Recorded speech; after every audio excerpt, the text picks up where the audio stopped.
But what about dinosaurs? This is now part 9 of my series of sermons trying to explain why the Bible is actually 100% correct about everything concerning where humanity came from and how long ago it happened. At first, I focused on how the concept of macroevolution is actually scientifically impossible. There has never been any empirical evidence that animals turned into other animals. The only evidence that's ever been discovered has been for microevolution. Dogs turn into all sorts of different kinds of dogs, but they are genetically limited from somehow macroevolving into a new kind of animal that's no longer a dog. Then I started showing all sorts of different ways to prove that the belief in billions of years is not only unnecessary, it's flat out impossible. Carbon dating doesn't work. Petrification doesn't take millions of years. The Grand Canyon wasn't formed by the Colorado River. Coal, precious gems, and oil all form quickly. Once you learn all this stuff, it becomes evident that there's really no scientific reason to believe that the planet has to be billions of years old. But what about the dinosaurs? I'm sure plenty of you have said.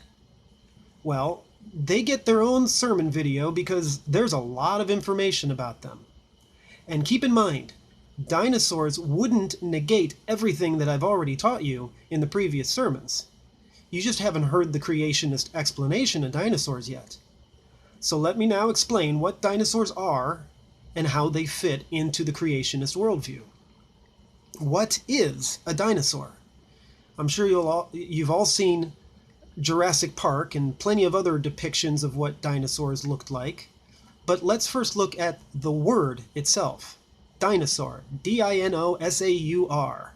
What does the word mean? Where did it come from? When was it invented? I'll bet virtually none of you know the answers to those questions because you don't know the history of geology.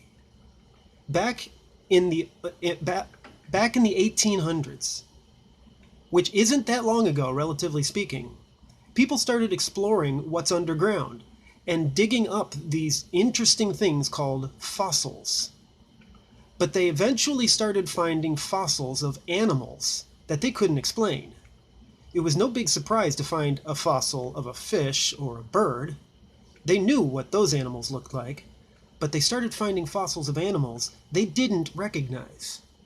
They were able to determine that they were a kind of reptile and that they could be quite enormous. So a guy named Sir Richard Owen came up with a name for them in 1841. The word comes from the Greek words for terrible and lizard. The word dinosaur means terrible lizard. Now, that word didn't exist until 1841, and the King James Bible was already completed long before then. So why isn't the word dinosaur in the Bible? Because the word didn't exist yet. But are dinosaurs in the Bible? Yes, they are, in multiple ways. But not only that, they're in the rest of human history too. The only problem is that you don't know which word was describing them yet. All through human history, there have been legends of humans dealing with a particular animal that we don't see anymore today. One of the world's oldest stories is called the Epic of Gilgamesh, and it includes a story of Gilgamesh killing a certain kind of animal. I also want to take a minute to add this. There are also hundreds of legends from around the globe, from just about every single human civilization, about Noah's flood. They all vary a little on the details because they were all oral legends, but they still all talk about how the world was flooded and how somebody survived on a boat. It was just a legend. If it was just a legend, why does just about every ancient civilization have a matching version of that legend? I'll tell you why.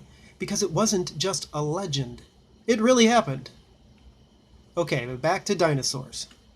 And even today, the Chinese calendar still revolves around 12 animals. They have the year of the snake, The horse, the goat, the monkey, the rooster, the dog, the pig, the rat, the ox, the tiger, the rabbit, and one more interesting animal. All 11 of the animals I just mentioned are real animals, but their 12th animal is today considered to be mythical. It never really existed according to modern science. Why would the Epic of Gilgamesh be written about a fake animal? Why would the Chinese use 11 real animals, but then use a fake animal for the 12th one? Have you figured out what animal I'm talking about yet? I'm talking about the dragon. We've been taught today that dragons are these huge flying and sometimes fire-breathing beasts that never really existed. But is that really true? The Epic of Gilgamesh isn't the only ancient story about killing a dragon. There's a whole bunch of them. Why would there be so many stories that are written as if they're actual history, by the way, if dragons never really existed? I can understand the concept of hyperbole and embellishment, but these stories must have been based on fact to begin with. Did you know that our beliefs about dragons, and unicorns, by the way, are just modern beliefs? Today, we think a unicorn was a mythical white horse with a horn on its nose that never really existed. But that's not what the word unicorn actually means. Not that long ago, a unicorn was a rhinoceros. Even today, the taxonomical name of the Indian rhinoceros is Rhinoceros unicornis. Well, what do you know? An animal known for having one horn on its nose is called a unicorn. And it ain't a white horse. So what does that mean about dragons? Dinosaurs were dragons. The Chinese calendar has a dragon on it because it used to be a real animal. Gilgamesh killed a real dragon. And the Bible uses the word dragon 34 times. And many of those times, it's talking about a real animal. And other times, it's used symbolically, talking about the devil. But it's never used mythologically. There are also 2 particular animals mentioned in the Bible that have to be dinosaurs, based on their descriptions: the Leviathan and the Behemoth. The Leviathan sounds an awful lot like a T-Rex, and the Behemoth sounds a whole lot like a Brachiosaurus. So how do I prove to you what I'm saying? There are a number of ways, just like I did with disproving carbon dating. First of all, there is evidence that dinosaurs can't be millions of years old. Next, there's a lot of evidence that dinosaurs and humans lived at the same time, but your textbooks don't show you any of that evidence. It's very suppressed by the Darwinist community because it goes against what they want you to believe, and they don't want to deal with having to explain it away. Next, there's also a number of ways to debunk their claim that dinosaurs evolved into birds. And lastly, there could possibly still be animals today that would be considered dinosaurs. Okay, so claim number 1, dinosaurs can't be millions of years old. I'll give you 2 reasons, one of which I've already mentioned in a previous sermon. When I was talking about carbon dating, I told you about a guy that brought dinosaur bones in for testing, and they came back as only thousands of years old, not millions. Because of the way carbon dating is supposed to work, there should be no carbon-14 in anything that's millions of years old. Yet dinosaur fossils still have carbon-14 in them. That right there proves they can't be millions of years old. But wait, there's more. Someone recently found a dinosaur fossil that still had soft tissue in it. That means that it hadn't fully fossilized yet. It still had visible blood vessels in it. How does a dinosaur that is supposedly 70 million years old remain unfossilized for 70 million years? That's not possible. This also proves that it's just not millions of years old. Can't be. Okay, next. There are tons of ways to prove that humans and dinosaurs lived together.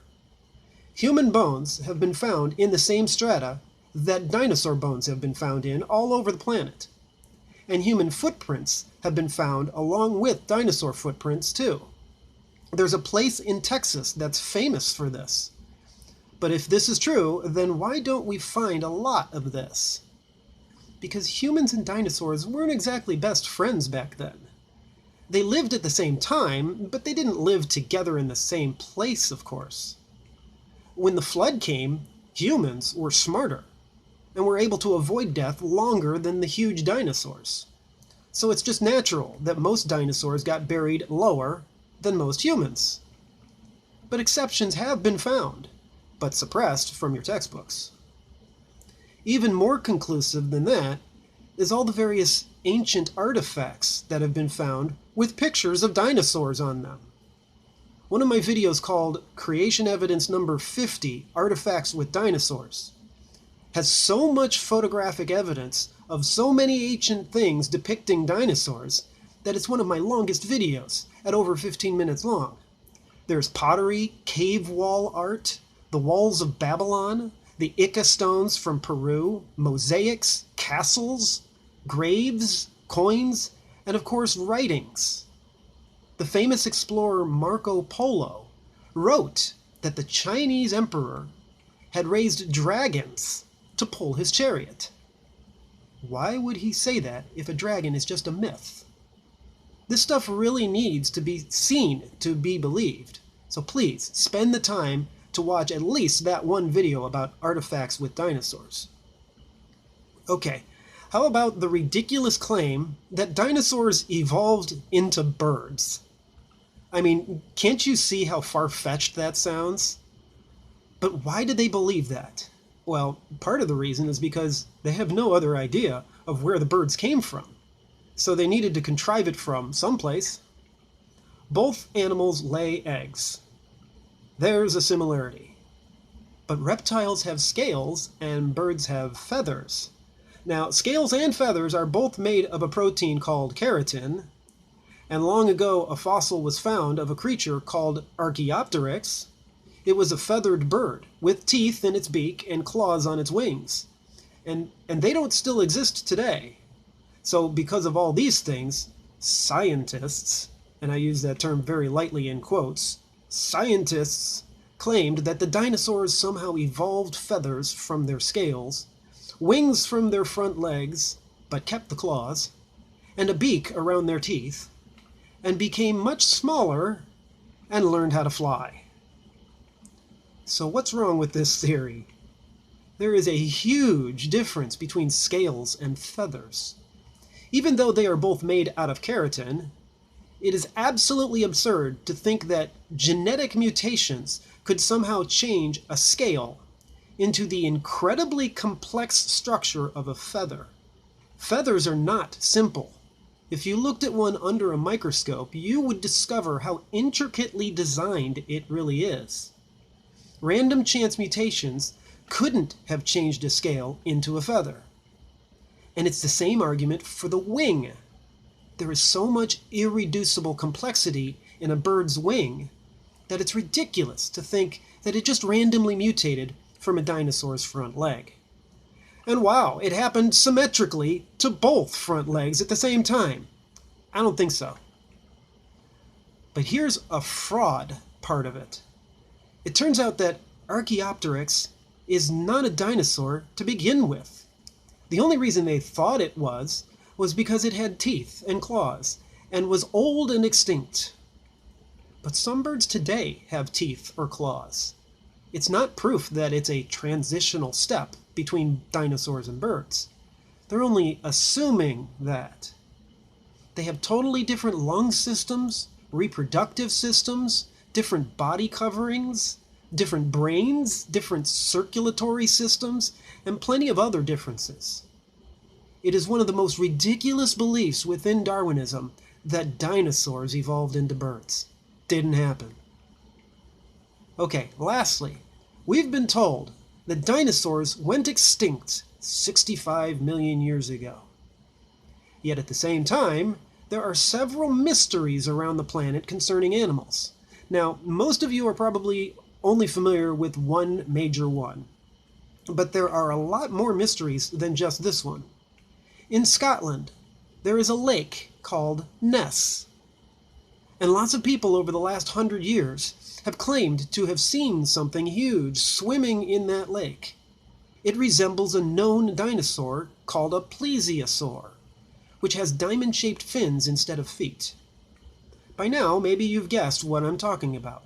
In Scotland, it's called a loch, not a lake, which makes it Loch Ness. I'm talking about the Loch Ness Monster.